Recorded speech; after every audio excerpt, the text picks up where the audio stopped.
Hey, good morning, fam. Welcome to Connect Daily Bread, where we recognize that man does not live on bread alone, but on every word that comes from the mouth of God.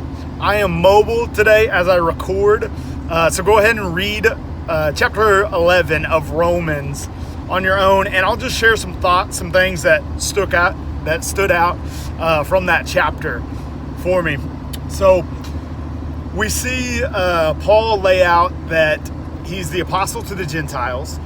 That's whom he's called to, and he takes great pride in his ministry, not only for the sake of the Gentiles being reached and coming to know God, but for his own people being aroused to jealousy for the Jewish people, to see that become envious, and ultimately his longing, right, going back to chapter 9, unceasing anguish, is that his people, that Israel, would be saved. And he starts the chapter talking about a remnant. And he tells the story of Elijah. So if you remember that story, Mount Carmel, Elijah has the showdown with the false prophets of Baal and Asherah. And God calls down fire from heaven. And then after that mountaintop experience, Jezebel, so all those prophets are slaughtered at the word of Elijah. And then Jezebel threatens his life, says she's going to kill him. And so he takes off running, and he's just running and running and running. And he finds himself totally exhausted and discouraged. And he actually prays that God would just take his own life. And during that, he says, all your prophets have been taken out. I'm the only one left.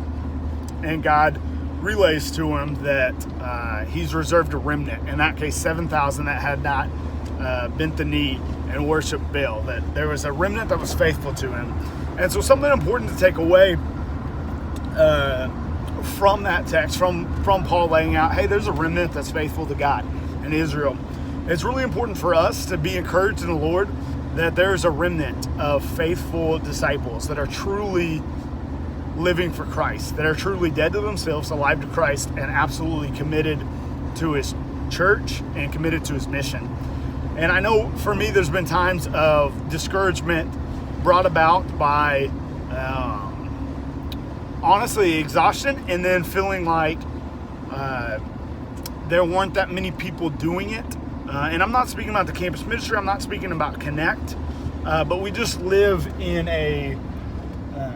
the Bible Belt, and there's churches everywhere, but as has been said by George Gallup, never has the gospel made so many inroads while making so little difference in the way people actually live. And so that can be a really discouraging thing.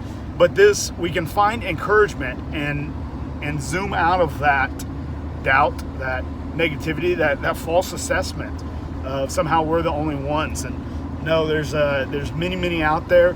There has always been a remnant. There will always be a remnant. We're here because of the faithful that pressed on before us. And now that onus is on us to keep this thing rolling. And so those were my primary takeaways from today's reading. Also, secondarily, I saw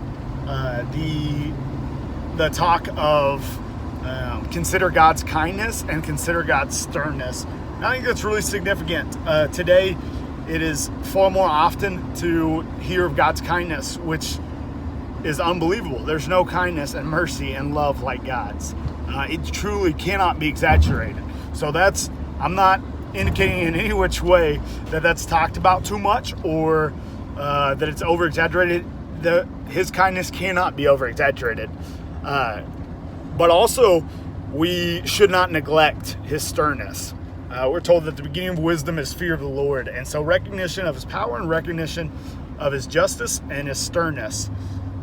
It's really important that we base our view of God, which the fancy word, our theology, but we base our view of God on Scripture, on what he reveals himself to be like, what he has to say, and we don't get swept up into just our own opinions or that which culture pervades.